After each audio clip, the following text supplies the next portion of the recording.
কিছুক্ষণ আগেই বরযাত্রী এসেছে। বরকে নিয়ে শুরু হয়েছে হই হুল্লোড়, আনন্দ মাতামাতি। চারপাশের বিষয় নিয়ে কারোর যেন কোনো ভ্রুক্ষেপ নেই। চার হাত এক করে দেবার জন্য সকলের মধ্যে তীব্র উৎকণ্ঠা। অভিরূপ বরের সাথে সারফরাজকে পরিচিত করাতে চাইল, কিন্তু ত্রিসীমানার মধ্যে সারফরাজের কোনো দর্শন মিলল না। ঝটপট পকেট থেকে ফোন বের করে ডায়াল করলো সারফরাজের নম্বর। বার কয়েক রিং বাজলো, কিন্তু ফোন তুলল না সারফরাজ। এবার অভির বাঁকা ভ্রু সরু হলো। সারফরাজ কখনোই তার ফোন এত দেরিতে রিসিভ করবে না। তার মধ্যে রুদ্রকে দেখছে না এখানে। ছেলেপক্ষের গেস্ট হয়ে এসেছে রুদ্ররাজ, ছেলের বন্ধু।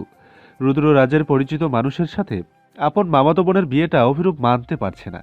যদিও ছেলে সম্পর্কে তেমন খারাপ রিপোর্ট পাওয়া যায়নি, কিন্তু রুদ্ররাজের ক্লোজড কেউ নিশ্চয়ই দুধে ধোয়া তুলসী পাতা হবে না। বাজে টেন্স নিয়ে আচ্ছা বাজে টেন্স রেখে পুনরায় সারফরাজের নাম্বার ডায়াল করলো অভি। এবারও রিং হয়ে কেটে গেল। অভিরূপ নিশ্চিত হলো ঘটনা তো অবশ্যই কিছু হয়েছে। অভিরূপের মুখের আকস্মিক পরিবর্তন দেখে ইয়ং ভরাট গম্ভীর গলায় শুধালো।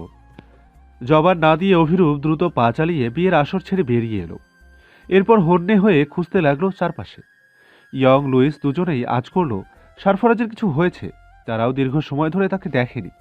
অভিরূপ দৌড়ে গিয়ে বরের সামনে দাঁড়িয়ে ব্যস্ত গলায় শুধালো। এরশাদ, তোমার সাথে কিছুক্ষণ আগেই ডক্টর রুদ্রসকে দেখেছিলাম বোধহয়। কোথায় উনি? অভির মুখে রুদ্রের নাম শুনে কিছুটা ভ্যাবাচাকা খেলো এরশাদ। এরপর ইতিউতি তাকিয়ে ইতস্তত করে জবাব দিল।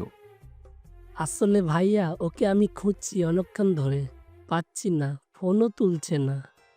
আর দাঁড়ালো না অভিরূপ। ঘটনা পুরোটাই পরিষ্কার তার কাছে। নিশ্চিত দুজনে কোনো ঝামেলা পাকিয়েছে। অভিরূপ ইয়ংকে চোখের ইশারা দিতেই ইয়ং মাথা ঝাঁকালো। এরপর তিনজন তিনজন ছুটল তিন দিকে। রূপকথার হাত চেপে ধরে রুদ্র বলে উঠল। আমার স্পর্শে এত খারাপ লাগছে তোমার? কি আছে এই স্পর্শে? ডু ইউ নো, হাজারো মেয়ে এই স্পর্শের জন্য মুখিয়ে থাকে, কিন্তু রুদ্ররাজ তাদের তাকিয়েও দেখে না। You are special and lucky girl, cause my heart has chosen you. রুদ্রের কথা শেষ হবার আগেই এক ঘুষি পড়ল মুখ বরাবর। ঘুষির তোরে নিমিষে রূপকথার হাত ছেড়ে দূরে ছিটকে পড়ল রুদ্র। এরপর তড়িত দুই হাতে ভর দিয়ে লাফিয়ে উঠে দাঁড়ালো। কেটে যাওয়া ঠোঁটের কোণায় আঙ্গুল বুলিয়ে জিভ দিয়ে গালের ভেতরটা ঠেলে ধরে অদ্ভুত হাসল সে। এরপর সারফরাজের পানে তাকিয়ে বলে উঠল। ওয়াও, এখানেও মরতে এসেছিস? কেবলই প্রপোজটা করতে নিয়েছি, সহ্য হলো না তোর? আমার সাথে জন্মের শত্রুতা বেঁধে ওপরওয়ালা দুনিয়ায় পাঠিয়েছে তোকে, স্কাউন্ড্রেল। হিংস্র চোখে তেড়ে এসে রুদ্রের কোটের কলার চেপে ধরে চিৎকার করে Sarfaraz শুধায়। Did you just touch her? রুদ্র বাঁকা হেসে উত্তর করে। Yes, I did it. So what? আমি চাইলে যা খুশি তাই করতে পারি, এবং যা চাই তা নিজের করেই ছাড়ি। রুদ্ররাজের জবাবে সারফরাজ তির্যক হাসল। এরপর রুদ্রের হাতের কবজি চেপে ধরে হিস হিস করে বলে উঠল। ওর গায়ে তোর নোংরা হাত রাখার সাহস কি করে হলো বাস্টার্ড? তোর রক্ত দিয়ে ওর নোংরা সাফ করব আমি। তুই ভুল মানুষকে ছুঁয়েছিস। তুই যাকে ছুঁয়েছিস সে আমার, এবং আমার জিনিসকে ছোবার দুঃসাহস স্বয়ং রূপকথার ছায়া পর্যন্ত করতে পারবে না। তুই তো অনেক দূরের কথা। বলেই পকেট থেকে ধারালো ফোল্ডিং চাকু বের করে আনলো সারফরাজ। সারফরাজ আঘাত হানার আগেই রুদ্র সারফরাজের বুকে এক পাঞ্চ বসিয়ে দিল। আঘাতে সটকে গাছের সাথে বাড়ি গেল সারফরাজ। এই দৃশ্য দেখে ভীত হয়ে চিৎকার করে সারফরাজের নাম ধরে ডেকে উঠল রূপকথা। সুফিয়ান চৌধুরী রুদ্রকে কড়া গলায় বলে উঠল। দেখে তো ভদ্র ঘরের সন্তানই মনে হচ্ছে, তা ভেতরটা এত কদাকার কেন? বয়সও তোমার থেকে অনেক ছোট সে। ছোটদের সাথে এ কেমন আচরণ? সুফিয়ানের কথাটা রুদ্রের কানে ঝংকার তুলল। সে ঠোঁট কাঁপিয়ে সুফিয়ানের সামনে এসে এক ঘুষি উঁচাতেই সারফরাজ পেছন থেকে এসে ফোল্ডিং নাইফ দিয়ে রুদ্রের গাল কেটে দিল। মুহূর্তেই রঞ্জন তরল গড়ালো ফর্সা গাল বেয়ে। জল জল চোখে সারফরাজের পানে তাকিয়ে ঠোঁট কামড়ে হাসল রুদ্ররাজ। এরপর বলে উঠল। আইস শর্ট, চল একটা গেম খেলি তুই আর আমি। যে জিতবে রূপকথা তার, যে হারবে তার ডেড বডির সমাধি হবে এই মাটিতে। আগ্রি? সারফরাজ তাচ্ছিল্য হেসে বলে উঠল। গেম খেলার আগেই রূপকথা অলরেডি আমার হয়ে গেছে। তোর ফালতু গেমের হার জিতে আমার কোনো কিছুই যায় আসে না, and I am not interested. ভয় পাচ্ছিস আমাকে? মোটেই না, কারণ তোর মতো ওভার কনফিডেন্ট নিয়ে আমি খেলি না। আমার খেলার ধাঁচ আলাদা, তাতে আত্মবিশ্বাসী অহংকারের চাইতে চতুরতা থাকে বেশি। আর আমার আজকের এই সাফল্য তারই প্রতিদান। যতই চেষ্টা করিস, তোর স্থান আমার জুতোর তলায়। সারফরাজের কথায় রুদ্রের মাথায় আগুন উঠল দপদপ করে, তবুও নিজেকে সামলে বলে উঠল, চাইলে কমিশনারকে রেফারি রাখতে পারিস, অথবা সহায়ক। সারফরাজ গর্জন করা কণ্ঠে বলে উঠল, জ্যান্ত পুঁতে ফেলবো তোকে আমি রুদ্ররাজ, আল্লাহর কসম। যদি হারিস তবে আজই পৃথিবীতে তোর শেষ দিন। তাহলে দেরি কেন? আয়। অনাকাঙ্ক্ষিত পরিস্থিতি সুফিয়ান চৌধুরী আটকানোর চেষ্টা করলেন, কিন্তু কেউ তার ধারল না। ঘটনা বিপজ্জনক বুঝে মেয়েকে এখান থেকে নিয়ে সরে যেতে চাইলেন, কিন্তু রূপকথা নিজ স্থানে অনড়। মুহূর্তেই রুদ্ররাজ আর সারফরাজের মধ্যে তুমুল মারামারি শুরু হলো। কেউ কাউকে ছাড় দিতে নারাজ। Back kick, punch, elbow attack, কোনোটাই কেউ বাকি রাখছে না। এসব মারামারির ক্ষেত্রে দুজনেই যে প্রফেশনাল তা তাদের অ্যাটাক স্টাইল দেখে সহজেই অনুনয়। একদিকে বিয়ের বাজনা বাজছে, অপরদিকে মিউজিকের তালে তালে মারপিট চলছে। সুফিয়ান চৌধুরী কপাল চাপড়ে মনে মনে বলে উঠলেন, কোন অলক্ষণে এই বিয়ে খেতে রাজি হলাম। এক মেয়ে নিয়ে দুজনের টানাটানি, হায় মাবুদ রক্ষা করো। রুদ্ররাজ সারফরাজ দুজনকে রক্তাক্ত করেছে। দুজনের ঠোঁট কপাল গড়িয়ে রক্ত ঝরছে। আনন্দ রোশনাইয়ের বিয়ে বাড়ি কেমন হুট করে মল্লব যুদ্ধের ময়দানে পতিত হলো। আপাতত বিয়ের শোরগোল গান বাজনা কানে রাখছে না এখন, শুধু মারপিটের ধূপধাপ শব্দ আর হুঙ্কার মিশ্রিত তর্জন গর্জন। অভিরূপ, লুইস আর ইয়ং সারফরাজকে খুঁজতে খুঁজতে সুইমিং পুল এরিয়াতে এলো। হঠাৎই শুনতে পেল সারফরাজের ঠান্ডা গলা, The boat is empty and the king is down. Checkmate, dear রুদ্ররাজ Chowdhury. সারফরাজের কণ্ঠ অনুসরণ করে অভিরূপ, লুইস আর ইয়ংকে নিয়ে সেখানে পৌঁছল। অভিরূপ দেখতে পায় মাটুতে হাঁটু মুড়ে রক্তাক্ত অবস্থায় বসে আছে রুদ্র, আর সারফরাজ টলতে টলতে দাঁড়িয়ে রয়েছে। মুহূর্তে ইয়ং আর লুইস নিজেদের কোমরে গুজে রাখা গান বের করে রুদ্রের কপাল বরাবর তাক করে। রূপকথা দৌড়ে এসে সারফরাজকে জড়িয়ে ধরে ফুপিয়ে কেঁদে বলে ওঠে, চলে যাব এখান থেকে, ভালো লাগছে না এখানে, বাড়ি চলো প্লিজ। রূপকথাকে এক হাতে জড়িয়ে সারফরাজ ভাঙা ভাঙা হাঁপানো গলায় রুদ্রের উদ্দেশ্যে পুনরায় বলে ওঠে, তুই নিজেই বলেছিলি যে হারবে তার সমাধি হবে এই মাটিতে। Now you have to die. সারফরাজের মুখে এমন শীতল মৃত্যুবাণী শুনে অভিরূপ এসে সারফরাজের হাত চেপে ধরে বলে ওঠে, পাগল হয়ে গেছিস? এটা বিয়ে বাড়ি, এমন কিছু করা যাবে না এখানে, বাড়ি ফিরে চল। অভিরূপের হাত ঝটকা দিয়ে সরিয়ে রূপকথার লাল হয়ে ওঠা হাত অভির সামনে তুলে গর্জে সারফরাজ শুধায়, তুই জানিস ও কি করেছে? ও রূপকথার হাত ধরেছে। ও আমার কোথায় হাত দিয়েছে তুই বুঝতে পারছিস? আর ও নিজেই এই কেন্দ্র করেছে, নিজেই বলেছে যে হারবে তাকে মরতে হবে। অভিরূপ ঘৃণা মিশ্রিত চাহনি নিক্ষেপ করলো রুদ্রের পানে, এরপর স্বাভাবিক গলায় শুধালো, তুমি একটু বেশি করছো রুদ্র, তোমার সাথে আমাদের পার্সোনালি কোনো শত্রুতা নেই। অযথা তুমি সারফরাজকে প্রতি মুহূর্তে হেনস্থা করে নিজের বিপদ ডেকে আনছো। সারফরাজ এর একটু চুলও বাঁকা করতে পারোনি এখনো, অহেতুক নিজের ক্ষতি এভাবে কেন করছো? সারফরাজের আঘাতে কথা বলার অবস্থাতে নেই রুদ্র। সুফিয়ান এসে শুধালো অভিরূপকে। একে আগে থেকে চিনো? অভিরূপ অবজ্ঞা জড়িত গলায় উত্তর করল, শুভান গাঙের নাতি। আর বলতে হলো না সুফিয়ানকে। সুফিয়ান নিজেও রুদ্রের পানে তাচ্ছিল্য দৃষ্টি ফেলে বলে উঠল, দাদার মতো না হয়ে ভালোভাবে বাঁচো। তোমার দাদার মৃত্যু কিভাবে হয়েছিল সেটা নিশ্চয়ই অজানা নয় তোমার। যদি চাও সেভাবে তোমার মৃত্যু হোক, তবে তুমি তোমার পথে অটল থাকো। বলেই রূপকথা সারফরাজকে এখান থেকে চলে যাবার অনুরোধ করলেন তিনি। অভিরূপ নিজেও জোর করে টেনে হিঁচড়ে সরিয়ে নিয়ে গেল সারফরাজকে। যাবার আগে রুদ্ররাজের প্রতি ঘৃণা ভরা দৃষ্টি ফেলে দাঁতে দাঁত পিষে সারফরাজ বলে উঠল, দুধ চন্দন আর গোলাপ জলের ব্যবস্থা করাবি। ওর ছোঁয়ায় রূপকথা অপবিত্র হয়েছে। রূপকথা শরীর থেকে ওই ছোঁয়া আমি চিরতরে মুছে দিতে চাই, নইলে আমি মরেও শান্তি পাবো না। অভিরূপ সারফরাজের চোখ দুটোতে খেয়াল করল, কেমন রক্ত জমে গেছে সেগুলোতে। সারফরাজের চেহারার অবয়ব বলে দিচ্ছে ক্রোধের মাত্রা কতটুকু। অভিরূপ বাড়তি কথা না বলে মাথা ঝাঁকালো, এরপর সারফরাজকে টেনে হাঁটা ধরল। পিছে পিছে এলো ইয়ং আর লুইস, পড়ে রইল শুধু রুদ্ররাজ একা। সকলে চলে যেতেই মাটিতে ভর দিয়ে কোনো মতে উঠে দাঁড়ালো রুদ্ররাজ। এরপর হাতের উল্টো পিঠে মুখের রক্ত মুছতে মুছতে বলে উঠল, আর রূপকথা আমার হবে এটাই চিরন্তন সত্য। তুই নিজেও জানিস না আমার কাছে তোর কি গচ্ছিত আছে। তুই নিজেই রূপকথাকে আমার হাতে তুলে দিবি, কারণ তুই বাধ্য। কথাগুলো বলে গগন কাঁপিয়ে হাসতে লাগলো রুদ্র।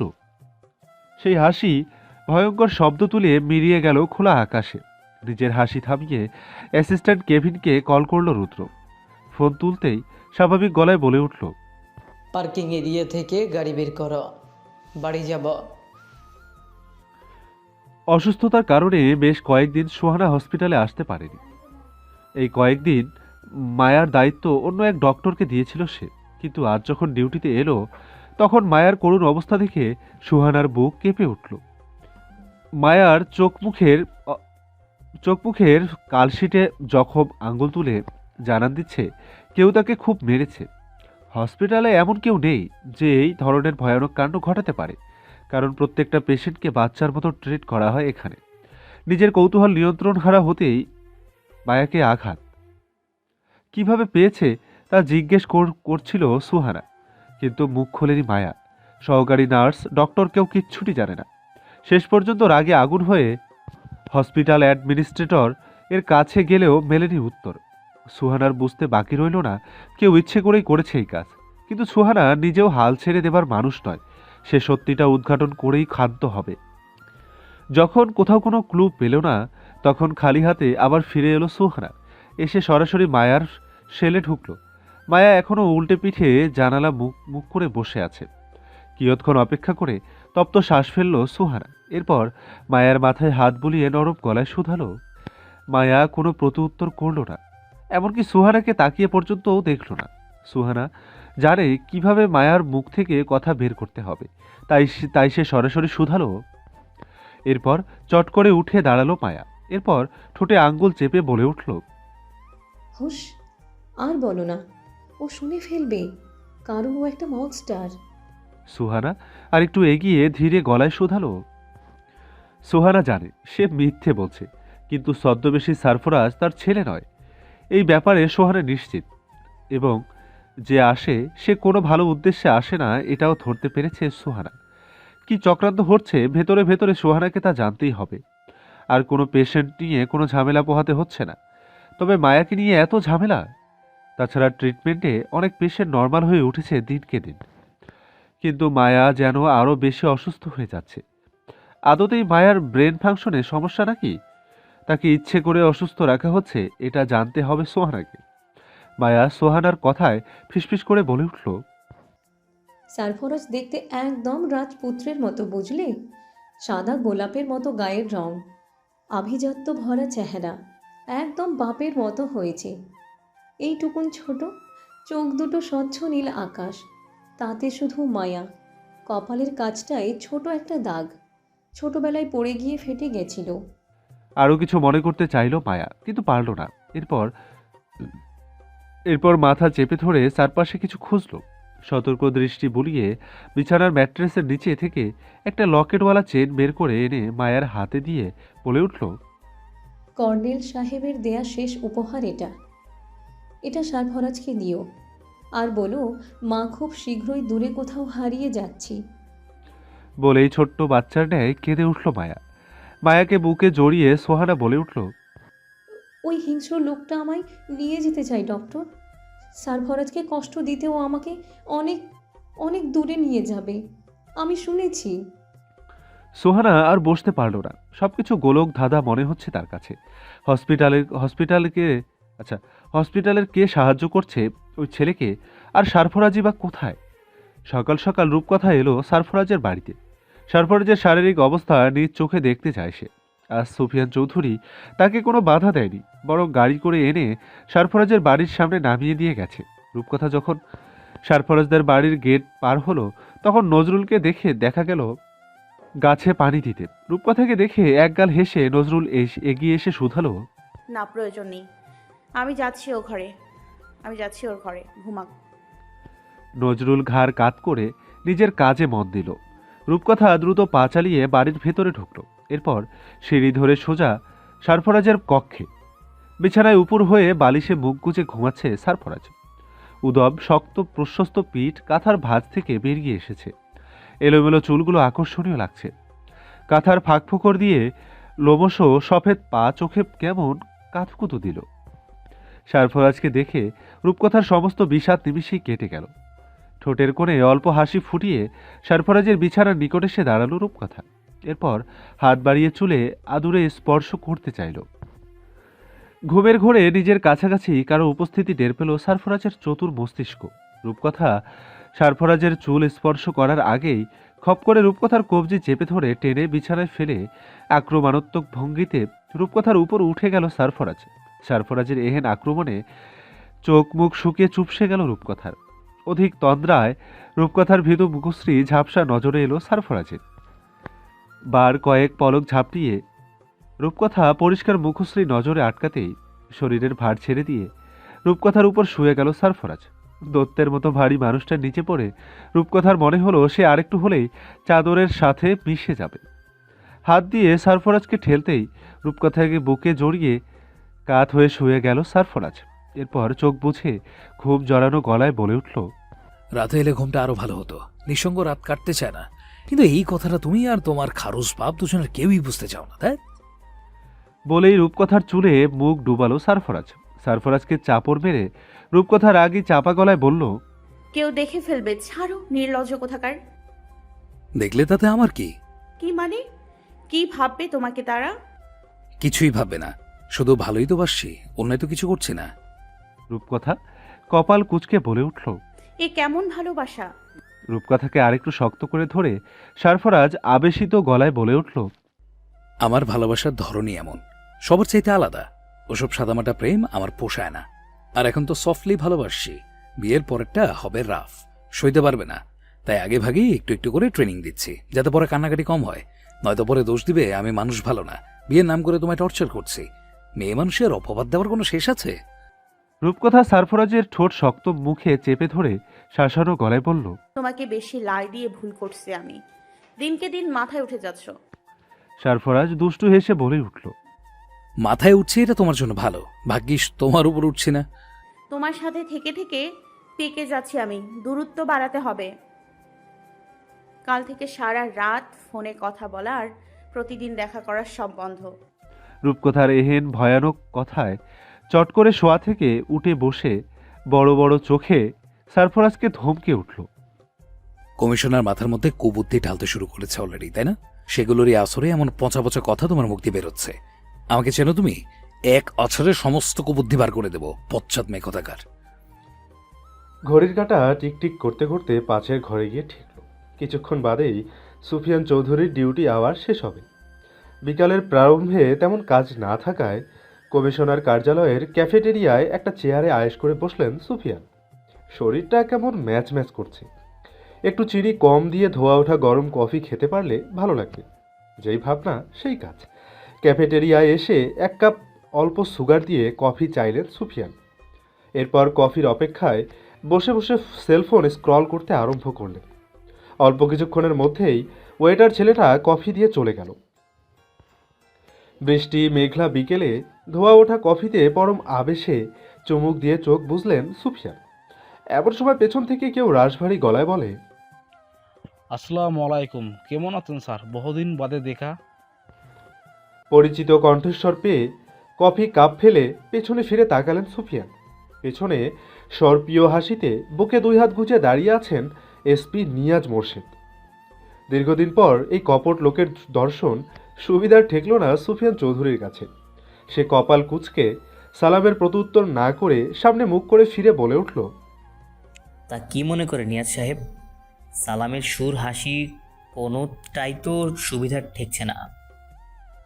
হঠাৎ দর্শন দিলেন যে? সুফিয়ানের প্রশ্নে হা হা করে হাসলেন নিয়াজ। এরপর দ্রুত পায়ে এগিয়ে এসে সুফিয়ান চৌধুরীর সামনের চেয়ার টেনে বসতে বসতে বলে উঠল, সরি, বহুদিন বাদে দেখা পেলাম আপনার। শেষ পর্যন্ত ঢাকা বদলি হলেন, তা ঢাকায় কি মনে করে? শুধুই কি মেয়ের পড়ালেখা নাকি অন্য কিছু? বলেই দু হাতের তালু ঘষলেন নিয়াজ। ঠোঁটে এখনো সেই ধূর্ত হাসি। নিয়াজের ঠেস দেয়া প্রশ্নে তরতর করে রাগ মস্তিষ্কে ছড়িয়ে গেল সুফিয়ান চৌধুরীর। তিনি কফি মগ ঘোরাতে ঘোরাতে উত্তর করলেন, কেন ঢাকায় আসা নিষেধ আমার? কে জারি করেছে এই নিষেধাজ্ঞা? সুফিয়ানের রাগী প্রশ্নে জিভ কেটে মাথা নাড়লেন নিয়াজ। এরপর টেবিলে ঝুঁকে ধীর গলায় শুধালেন, শুনলাম মেয়ে নাকি মেডিকেল কলেজে চান্স পেয়েছে। তা মেয়ে কি জানে আপনি যে তার আসল বাপ নন? নিয়াজের মনের সকল শয়তানি পরিষ্কার বুঝতে পারলেন সুফিয়ান। তাই চোখে মুখে বিরক্তি ঢেলে বলে উঠলেন, না, মেয়ে কিছুটি জানে না। আপনার জন্য রেখে দিয়েছি। খবরটা তার কানে দিয়ে আমাকে উদ্ধার করুন। কি হলো, এখনো বসে রয়েছেন যে? নিয়াজ খ্যাক খ্যাক করে হেসে বলল, আগের মতোই রসিক রয়ে গেছেন। তবে যাক সেসব কথা, যেটা বলতে এলাম। কি বলতে এতদিন পর নিজের বদসুরত দেখাতে আমার সামনে এলেন নিয়াজ সাহেব? তাড়াতাড়ি বলুন, মন মেজাজ দুটোই খারাপ হয়ে যাচ্ছে। চেহারার বর্ণনায় একটু থতমত খেলেন নিয়াজ মোর্শেদ। এরপর দুই হাতের তালুতে নিজের ঘাল ঘষতে ঘষতে বলে উঠলেন, শুনলাম মেয়ের নাকি কঠিন ভালোবাসা চলছে সেই খুনি ছেলেটার সাথে। ঘটনা কতদূর সত্যি? নিয়াজের কথায় নিজেকে আর ধরে রাখতে পারলেন না সুফিয়ান। কফির মগ চেপে ধরে দাঁতে দাঁত পিষে ধমকে উঠলেন তিনি। চুপ করুন। কী সব আবল তাবল বকতে চলে এসেছেন? কে খুনি? তাছাড়া আমার মেয়ের ব্যাপারে আপনার তো দেখছি ভারী উৎসাহ। নিয়াজ এবার প্রশস্ত হাসল। এরপর বলল, সত্যি করে একটা কথা বলুন তো, সেদিন গুলি সরফরাজ চেষ্টা করেছিল নাকি আপনি খেতে চেয়েছিলেন? বলেই চকচকে চোখে তাকিয়ে রইলেন নিয়াজ। সুফিয়ানের ব্লাড প্রেশার কেমন তরতর করে বাড়তে লাগলো নিয়াজের চেহারার অবয়ব দেখে। রাগ জেদ লাগামহীন হতে চাইছে। ইচ্ছে হচ্ছে নিয়াজের চামড়া তুলে লবণ মরিচ ভরতে। তবুও নিজের মধ্যে সংযম টানলেন সুফিয়ান। নিয়াজের কথার উত্তর না দিয়ে কফিতে চুমুক বসালেন। সুফিয়ান চৌধুরীর নির্ভার নীরবতা সহ্য হলো না নিয়াজের। তিনি রয়েস হয়ে রহস্যময় হাসি দিয়ে শুধালেন, যেই ছেলেকে নিয়ে দেশে এত এত শোরগোল হলো, মিডিয়া প্রশাসন সরব রইল, হুট করেই সেই ছেলে হাওয়া। তাই এত বছর বাদে আপনাদের পরিবার সাথে তার এত দহরম মহরম কি করে? ঘটনা আসলে কি কমিশনার সাহেব? তবে সেদিন কি সব নাটক ছিল? সুফিয়ান ঠান্ডা গলায় নিয়াজের লোভী চোখে তাকিয়ে শুধালেন। কি চাইছেন আপনি নিয়াজ সাহেব? নিয়াজ 32টা দাঁত বের করে খিক করে হেসে বলে উঠল, আমি কি চাই আপনি খুব ভালো করেই জানেন। খামোকা পেরেশানি হবার কোনো দরকার নেই। আমার মুখটা বন্ধ করুন, তাহলেই হবে। নয়তো কোন তথ্য কোথায় চলে যায় তার গ্যারান্টি দিতে পারছি না। নিজের ফোন পকেটে ভরতে ভরতে উঠে দাঁড়ালেন সুফিয়ান। এরপর কিছুই হয়নি এমন গলায় বলে উঠলেন, যেখানে যেই তথ্য পাঠানোর পাঠিয়ে দিন। আপনার মুখ আমার বন্ধ করার কোনো প্রয়োজন নেই। আর নেক্সট টাইম থেকে এই চেহারা আমাকে দেখাতে আসবেন না, নয়তো আমি ভুলে যাব আপনি পুলিশের সাবেক একজন সদস্য। তা কি করে হয় স্যার? এভাবে হেলাফেলা করছেন কেন? বিষয়টা কি হেলাফেলার? বাঁকা হেসে সুফিয়ান প্রত্যুত্তর করলেন, এসব কুন্তলদের জন্য এত বড় চাকরি হারিয়ে আপনার শিক্ষা হলো না? ডিপার্টমেন্ট কি জানে না কত বড় ধাপ্পাবাজ আর খাতারনাক লোক আপনি? কে বিশ্বাস করবে আপনার কথা? আর কি প্রমাণই বা আছে আপনার কাছে? এবার থতমত খেলেন নিয়াজ। কোনো উত্তর করবার আগেই হনহন করে চলে গেলেন সুফিয়ান। সুফিয়ানের পায়ের চলনে খেয়াল করে ক্রুড় হাসলেন নিয়াজ। এরপর বলে উঠলেন, খুব পস্তাবেন কমিশনার। ল্যাংটো খুলে দৌড় করাবো।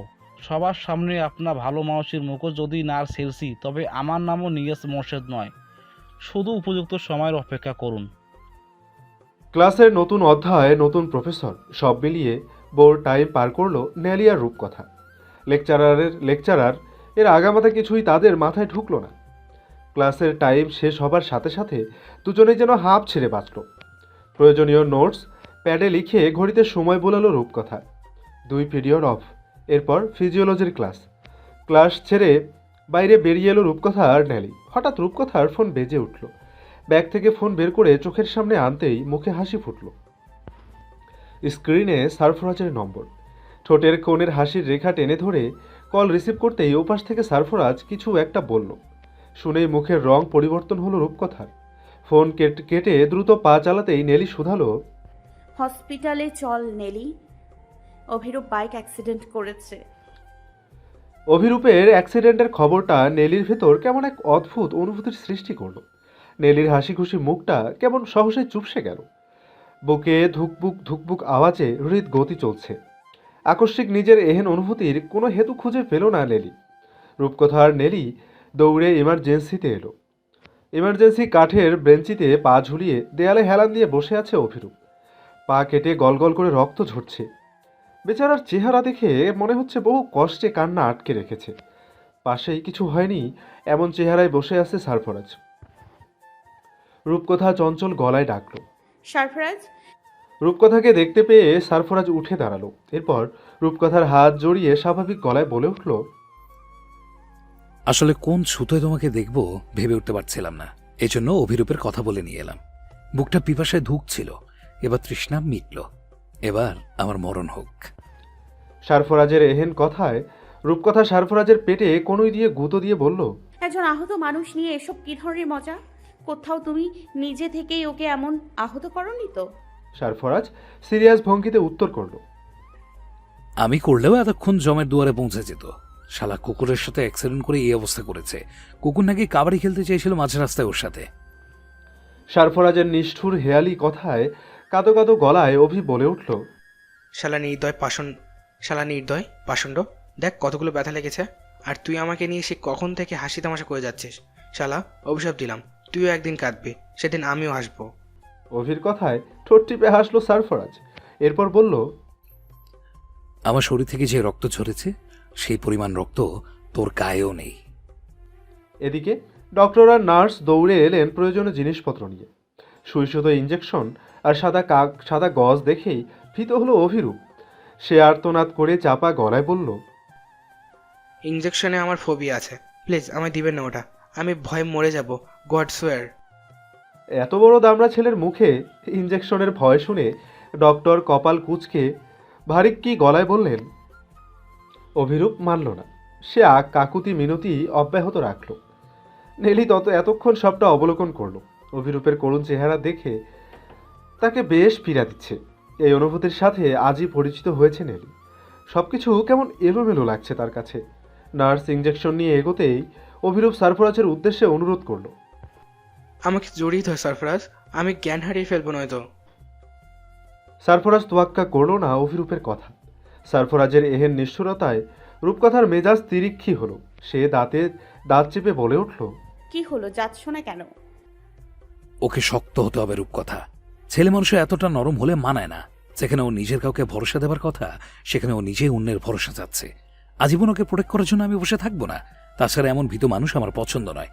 আমি দেখতে চাই সামান্য একটা ইঞ্জেকশনের সূচের ফুঁটো কিভাবে মরে। অভিরূপের আকুতি মিনতিতে টিকতে পারল না নেলি। সে সবকিছু ভুলে বশীভূত মানুষের ন্যায় অভিরূপের মাথা আলতো হাতে নিজের বুকে জড়িয়ে ধরল।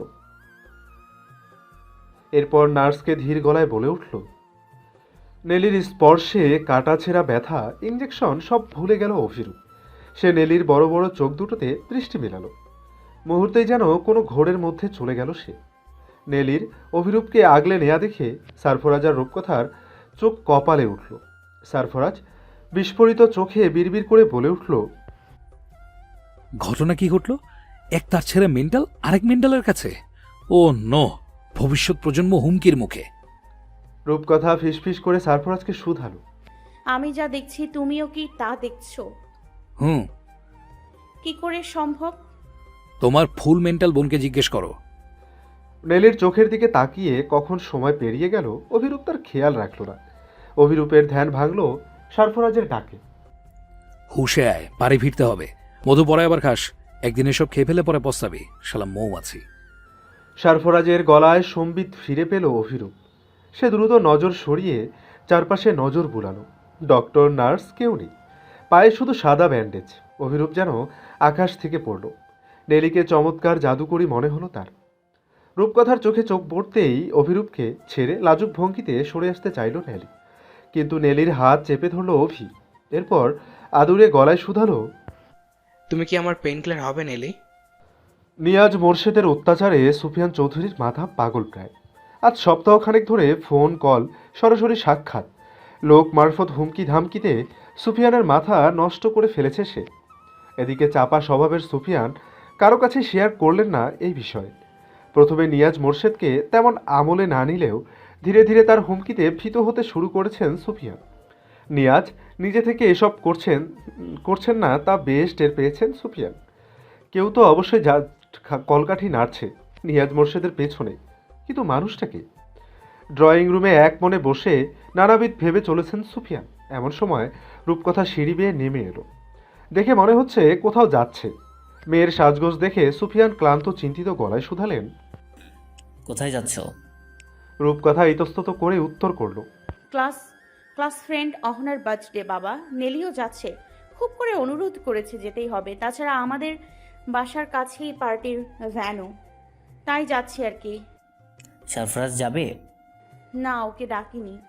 আর কথা বাড়ালেন না সুফিয়ান। নিঃশব্দে সিঁড়ি ধরে নিজের ঘরে চলে গেলেন। ঘড়িতে আরও একবার সময় বলিয়ে ঘর থেকে বেরিয়ে এলো রূপকথা। হোয়াইট প্যালেস রেস্টুরেন্টটির রুপটপ এরিয়া সেজেছে বাহারি রঙে। রঙিন বাতি, খোলা আকাশ আর এলোমেলো বাতাস, সব মিলিয়ে রোমাঞ্চকর এক অনুভূতি। রুপটপের এক সাইডে একটা স্টেজ বানানো হয়েছে, তাতে বড় করে লেখা হ্যাপি বার্থডে অহনা। হরেক রঙের বেলুন আর ফুলে সাজানো হয়েছে স্টেজ। স্টেজে 4টে বড় বড় কেক রাখা। সাদা বারবি গাউনে নিজেকে হুড়পড়ি সাজিয়েছে অহনা। চারপাশে বন্ধুদের হাসি ঠাট্টা আর আনন্দ। ধীরে ধীরে বাড়তে লাগলো আনন্দ। কেক কাটা হলো, আয়োজন করা হলো স্পেশাল খানাপিনার। নেলি হুট করে বলল সে ওয়াশরুমে যাবে। রূপকথা ভিড় এড়িয়ে নেলিকে নিয়ে নেমে এলো 3rd ফ্লোরের রেস্টুরেন্টে। এরপর নেলিকে ওয়াশরুমে ঢুকিয়ে নিজের গায়ের ক্রিম কালারের জামদানি আর মেকআপ একটু ঠিক করে নিল। মিনিট 5 পর বেরিয়ে এলো নেলি। লিফটে উঠতে গিয়ে দুজনেই দেখতে পেল লিফট লোড, তাই সিঁড়ি ধরে চলতে লাগলো দুজনে। 6th ফ্লোরে এসে হঠাৎ রূপকথার পায়ে স্থির হলো। হন হন করে 6 নম্বর ফ্লোরে হেঁটে যাচ্ছে সারফরাজ। হাঁটার গতি কেমন ভয়ঙ্কর ছন্দহীন। সারফরাজের জুতার খটখট ধ্বনি বুকের ছাতিতে কেমন ভয়ানক কাঁপন তুলল। রূপকথা নেলিকে বলে উঠল, তুই যা, আমি আসছি। নেলি অবাক গলায় বলে উঠল। রূপকথা শুনল না। সে বলে উঠল, সারফরাজ আছে এখানে। সারফরাজের নাম শুনে নেলি আর ঘাটালো না। ভাবল রূপকথা হয়তো তাকে ডেকে নিয়ে এসেছে, তাই রূপকথাকে ফেলে বড় বড় পা ফেলে সিঁড়ি ডিঙিয়ে চলে গেল নেলি। অন্ধকার কক্ষের ইজি চেয়ারে হেলান দিয়ে বসে আছে নিয়াজ মোর্শেদ। ফ্লোরটা নতুন, কাজ শেষ হয়েছে কিছুদিন হলো। অফিসের জন্য ভাড়া হবে। নিজের কুমতলব হাসিলের জন্য এই ফ্লোরের একটা রুম ভাড়া নিয়েছে নিয়াজ। মানুষকে হুমকি ধামকি দিয়ে বেশ ভালোই টাকা পয়সা পকেটে ঢুকছে। এভাবে যদি আয়েশি জীবন কাভার হয়ে যায় তবে ক্ষতি কি? পুলিশের লোক বলেও খাতির ধান্দা হচ্ছে বড় বড় মানুষের সাথে। জীবন পূর্বের তুলনায় এখন যেন ঝাঁ চকচকে। কোনো বাধা নিষেধ বিশৃঙ্খলা নেই, নেই কোনো জবাবদিহিতা। সামনের টেবিলের উপর থেকে মুঠোফোন হাতে তুলে নিল নিয়াজ। এরপর খুঁজে খুঁজে বের করলো সুফিয়ান চৌধুরীর নম্বর। সুফিয়ান চৌধুরীর নম্বরের পানে তাকিয়ে কিটকিটিয়ে হাসলেন নিয়াজ। সহসাই সেই হাসি ক্রোধে পরিণত হলো। নিয়াজ নাকের পাতা ফুলিয়ে দাঁতে দাঁত পিষে বলে উঠল, তোর জন্য সরফরাজ এখনো বেশি আছে কমিশনার, নয়তো ওই কুলঙ্গারকে আমি। বলেই ফসফস করতে লাগলেন নিয়াজ। তোর জন্যই আমি আজ চাকরি ছাড়া বেশ্যার ছেলে। খুব সততাগিরি তাই না? ল্যাংটা করে ছেড়ে দেবো বলে দিলাম। নিজে নিজেই রাগ ক্রোধের খায়েশ মিটিয়ে সুফিয়ান চৌধুরীর নম্বর ডায়াল করলেন নিয়াজ। নতুন সিম থেকে এবার কল করলেন তিনি। আগের নাম্বারটা সুফিয়ান ব্লক লিস্টে ফেলেছে বোধ হয়। রিং বাজতেই ফোন কানে তুললেন নিয়াজ। রিং কেটে যাবার মুহূর্তে ফোন রিসিভড হলো। সেই সাথে ভেসে এলো নরম কণ্ঠস্বর। হ্যালো। সুফিয়ানের কণ্ঠ পেয়ে শব্দ করে হাসলেন নিয়াজ। এরপর নাটকীয় ভঙ্গিমায় বললেন, আসসালামু আলাইকুম স্যার, নিয়াজ মোর্শেদ বলছি। ওয়ালাইকুম আসসালাম ও রহমতুল্লাহি আবরাকাতু। কানের কাছে গম্ভীর ভরাট ঠান্ডা কণ্ঠে সালাম শুনে ফোন কান থেকে নামিয়ে পেছনে ঘাড় ঘোরালেন নিয়াজ। ডিম লাইটের নীল আলোয় একজোড়া নীল চোখ জ্বলে উঠল। মানুষটির মুখে লিও স্মাইল। নিয়াজ চট করে সুইচ টিপে কক্ষ আলোকিত করলেন। লাইন এখনো সুফিয়ান চৌধুরী। সারফরাজ নিজের বন্দুক দিয়ে নিয়াজ মোর্শেদের গাল স্লাইড করে ভারী গলায় বলে উঠল, বলেছিলাম না নেক্সট টাইম সামনে পেলে জাস্ট খেয়ে ফেলবো। সারফরাজের গলার স্বরে ভীত হলেন নিয়াজ। ডয়ার থেকে নিজের লাইসেন্সবিহীন বন্দুক বের করে সারফরাজকে গুলি করতে চাইলেন, কিন্তু তার আগেই নির্দয়ের মতো নিয়াজের বুকে গুলি বসিয়ে দিল সারফরাজ। যেন চিন্তা ভাবনার জন্য 1 সেকেন্ড সময় পর্যন্ত নিল না। চিৎকারটুকু করার সময় পেল না নিয়াজ। মানুষের প্রাণ কেড়ে নেওয়া বুঝি এতই সহজ এই নিষ্ঠুর মানবের কাছে? গুলি খেয়ে চেয়ারে ধপ করে বসে পড়লেন নিয়াজ।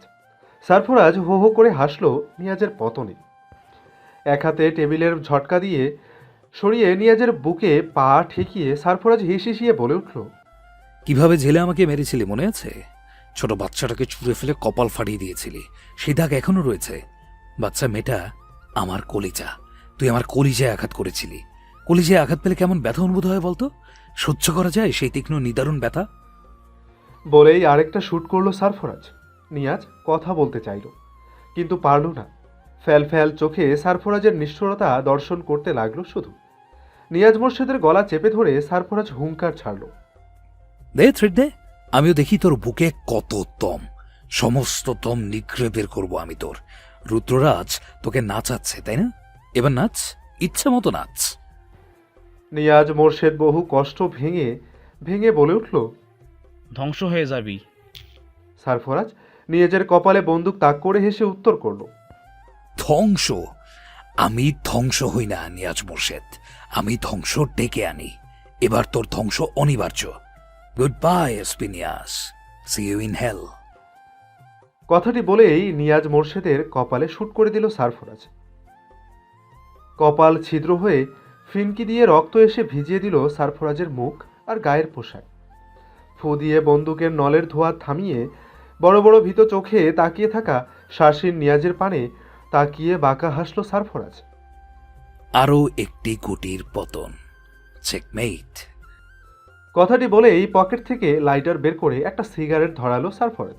এরপর শূন্যে ধোঁয়া উড়িয়ে সমস্ত নীরবতা ছিন্ন করে খটখট শব্দ তুলে বেরিয়ে এলো। আকস্মিক সামনে দাঁড়ানো মানবীকে দেখে পা থেমে গেল তার। সেই সাথে ঠোঁট থেকে খসে পড়ল জ্বলন্ত সিগারেট। ছটপট হাতের বন্দুক কোমরের পেছনে গুজে ভয়ার্ত গলায় ডাকল, রূপকথা। চারপাশে নিস্তব্ধ নিগূঢ়তা নেমে এলো। মনে হচ্ছে পৃথিবী থমকে গিয়েছে। পৃথিবীতে কোনো প্রাণ বেঁচে নেই, সবকিছু যেন ধ্বংস হয়ে গিয়েছে।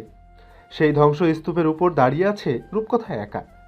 সারফরাজের গাল বেয়ে নাক বেয়ে এখনও তাজা রক্তের ধারা গড়িয়ে পড়ছে। এই মুহূর্তে সারফরাজকে কোনো সুদর্শন প্রেমিক পুরুষ বলে মনে হচ্ছে না। মনে হচ্ছে সামনে সারফরাজ নয়, একটা রক্ত চোষা পিচাস দাঁড়িয়ে আছে, যে এই মুহূর্তে রক্তের নেশায় বোধ উন্মাদ হয়ে রয়েছে। একটু নড়চড় হলেই সে রূপকথাকেও গিলে নেবে। সারফরাজ এক পা এগিয়ে আসতে চাইল, কিন্তু রূপকথা কয়েক কদম পিছিয়ে গেল। তার পা জোড়া কাঁপছে টলমল হয়ে, শরীর কেমন ভারশূন্য ঠেকছে। মনে হচ্ছে মাথার ভেতর কোনো ঘিলু নেই, সব কেমন ফাঁকা। সারফরাজ এগিয়ে এসে খপ করে রূপকথার হাতের সরু কবজি চেপে ধরল। সারফরাজের শীতল স্পর্শে রূপকথা শিউরে উঠল। ভয়ে চিৎকার করতে চাইল, কিন্তু কণ্ঠনারী বড্ড বেইমানি করল। কোনো আওয়াজ বাইরে বেরোতে দিল না। চোখ দুটো কেমন চঞ্চল হয়ে উঠেছে। সারফরাজের ক্রূর চোখে দৃষ্টি মেলাতে ভয় পাচ্ছে তারা, অথচ পুরো ঘটনার বাহক সে নিজেই। বড় গলায় সারফরাজকে বলেছে নিয়াজ মোর্শেদ তার বাবাকে হুমকি ধামকি দিচ্ছে। গোপনে আড়ি পেতে তার বাবার কাকুতি বিনতি এসে নিজ কানে শুনেছে। সারফরাজ যেন তাকে শুলে চড়ায়। তার বাবাকে হেনস্থা করার জন্য বুড়োটাকে যেন উচিত শিক্ষা দেয় সারফরাজ। প্রেমিকার আদেশ তথাস্থ পালন করেছে সারফরাজ, তবে রূপকথা ভয় কেন পাচ্ছে? সারফরাজ ঠান্ডা গলায় শুধালো, দেখবে? রূপকথা সারফরাজের শার্ট খামচে ধরে মাথা দোলালো। সে দেখবে না এমন বিভৎস দৃশ্য। রূপকথা ভেবেছিল সারফরাজ লোক মারফত নিয়াজকে সায়স্তা করবে, হালকা কিল ঘুষি থ্রেড দেবে, কিন্তু সারফরাজ নিজেই তাকে বুম বুম বাউন্স করে দেবে, এটা রূপকথার কল্পনাতীত। এই মুহূর্তে রূপকথার কি করা উচিত রূপকথা ভুলে গেছে। ফাঁকা মস্তিষ্ক, কিন্তু মনে হাজারো দুষ্টু আগ্রহ ভাটুর ভুটুর করে উঠল। নিয়াজ মোর্শেদ কেমন করে পৃথিবী থেকে ডিলেট হয়েছে তা দেখার স্বাদ জাগল। মনকে নিজেই বোঝালো সে ভবিষ্যৎ ডক্টর। এমন বেকাবু ভয় তাকে মানায় না। দুদিন পর নিজেই মানুষের বুক পেট কাটবে সে। নিজেকে নিজেই হ্যাঙ্কি পাঙ্কি বুঝ দিয়ে জোর গলায় কথা বলতে চাইল রূপকথা, কিন্তু এবারও কণ্ঠনালী নিষ্ঠুরতা দেখল। ঠোঁট নাড়িয়ে কিছু বলল, কিন্তু আওয়াজ হলো না। শকুনি নজরের মালিক সারফরাজ বুঝল বোধ করি ঠোঁটের ইঙ্গিত। সে এক হাতে জাপটে ধরে নিয়াজ মোর্শেদের কক্ষের দরজার সামনে তার করালো রূপকথাকে। পিট পিট চোখে একবার নিয়াজকে পরখ করল রূপকথা। কেমন চোখ উল্টিয়ে মোড়ে পড়ে আছে বুড়ো ভাম। কপালের ফুটো দিয়ে মগজ গলে গলে পড়ছে। আর কিছু দেখার অবস্থায় রইল না রূপকথা। সারফরাজের শার্ট খামচে খিচে ধরে চোখ বুঝল। এরপর সারফরাজের বুকে মাথা হেরিয়ে হুঁশ করল। জ্ঞানহীন রূপকথার মুখের পানে তাকিয়ে তপ্ত শ্বাস ফেলল সারফরাজ। এরপর পকেট থেকে ফোন বের করে কল করল লুইসকে। ভবনের বাইরেই অপেক্ষা করছিল লুইস আর ইয়ং। ফোনে রিং বাজতেই ব্লুটুথ ডিভাইস কানেক্ট করে লুইস উত্তর করল। Clean up the place and get rid of the body. বলেই খট করে কল কেটে দিল সারফরাজ। এরপর রূপকথাকে কাঁধে তুলে লম্বা লম্বা পা ফেলে বেরিয়ে এলো লোক চক্ষুর আড়ালে। নিজের গাড়িতে এনে রূপকথাকে সিটে হেলান দিয়ে বসালো সারফরাজ। এরপর পানির বোতলের ক্যাপ খুলে চোখে মুখে পানির ছিটা দিল। কিন্তু অবস্থার পরিবর্তন হলো না রূপকথার। সে যেন গভীর ঘুমে মগ্ন। এই ঘুম ভাঙবার নয়। এই মুহূর্তে সারফরাজের কাছে রূপকথাকে ঘুমকুমারী শেহজাদি মনে হচ্ছে। রূপকথার ফর্সা মুখে জলের বিন্দুগুলো হীরের ন্যায় জলজল করছে। গোলাপি ঠোঁটজোড়া সদ্য প্রস্ফুটিত শিশির ভেজা পদ্ম। ধীর গতির শ্বাসের কারণে রূপকথার বক্ষ উঠানামা করছে। চোখের বড় বড় পাপড়িগুলো কেমন ধনুকের ন্যায় বেঁকে রয়েছে। চিকন খাড়া নাকটার প্রতি বেশ ঈর্ষা হলো সারফরাজের। এই মেয়েকে এত সুন্দর কে হতো বলেছেন? পুরো আঙুর সুন্দরী, সারাক্ষণ মাথা নষ্ট করে রাখে। দেব নাকি কয়েক দফা ভালোবাসা? রূপকথার এলোমেলো চুলগুলো আলগোছে কানের পিঠে গুজে দিল সারফরাজ। বুকের উপর থেকে শাড়ির আঁচল সরে গিয়েছে বেশ খানিকটা। নিস্তব্ধ অঙ্গে সারফরাজের দৃষ্টি স্থির হলো। পাপবোধ থেকে দৃষ্টি সরাতে চাইল তৎক্ষণাৎ, কিন্তু পারল না। দৃষ্টি আর মনের যুদ্ধে দৃষ্টি আর মনের যুদ্ধে দৃষ্টি জয়ী হলো। সারফরাজ হঠাতে পারল না তাকে। সুডৌল গঠনে শরীর ঘেমে নিয়ে একাকার হলো। নিষিদ্ধ বাসনা কবজা করল পুরো শরীর। এমন অনুভূতি আজ প্রথম। পুরুষত্বের লাগাম টেনে ধরা কষ্টসাধ্য ব্যাপার হয়ে দাঁড়াচ্ছে। এহেন খতরনাক পরিস্থিতি রোধে নিজেকে বেশ ধমকি দিল সারফরাজ। বন্দুকের ভয়ও দেখালো মনকে, কিন্তু বেয়ারা মন নেশাগ্রস্ত মাতারের ন্যায় তালহীন হলো। সে তার সিদ্ধান্তে অটল। শেষমেশ উপায়ন্তর না পেয়ে গাড়ি থেকে নেমে দাঁড়ালো সারফরাজ। গায়ের শার্ট ভিজে জপজপে অবস্থা। গায়ে কেউ কেরোসিন দিয়ে আগুন ধরিয়ে দিয়েছে। বরফ মিশ্রিত সুইমিং পুলে ডুব দিতে পারলে শান্তি পাওয়া যেত। কিরে, এভাবে ঘামছিস কেন? আকস্মিক অভির গলায় কেঁপে উঠল সারফরাজ। যে কেউ দেখলে ভাববে সারফরাজ বড় কোনো চুরি করে ধরা পড়েছে। সারফরাজের অদ্ভুত আচরণে অভি কপাল কুঁচকে পুনরায় শুধালো, কি আছে গাড়ির ভেতর? এভাবে তাকিয়ে আছিস কেন? দেখি তো। বলেই গাড়ির ভেতর উকি মারতে উদ্যত হলো অভি। সারফরাজ অভিরূপের কলার চেপে ধরে শীতল কম্পিত গলায় বলে উঠল, থেমে যা, বোম আছে ভেতরে। ওই তেজস্ক্রিয় মিশ্রিত ধ্বংস দেখার অধিকার শুধু আমার, আর কারো না। বলেই ধাক্কা দিয়ে সরিয়ে দিল অভিরূপকে। সারফরাজের পেশিবহুল হাতের ধাক্কায় দূরে সটকে গেল অভি। তড়িঘড়ি করে গাড়িতে উঠে ইঞ্জিন স্টার্ট করতে করতে সারফরাজ বলে উঠল, নেলি আছে উপরে, ওকে বাড়ি পৌঁছে দিস, আমি গেলাম।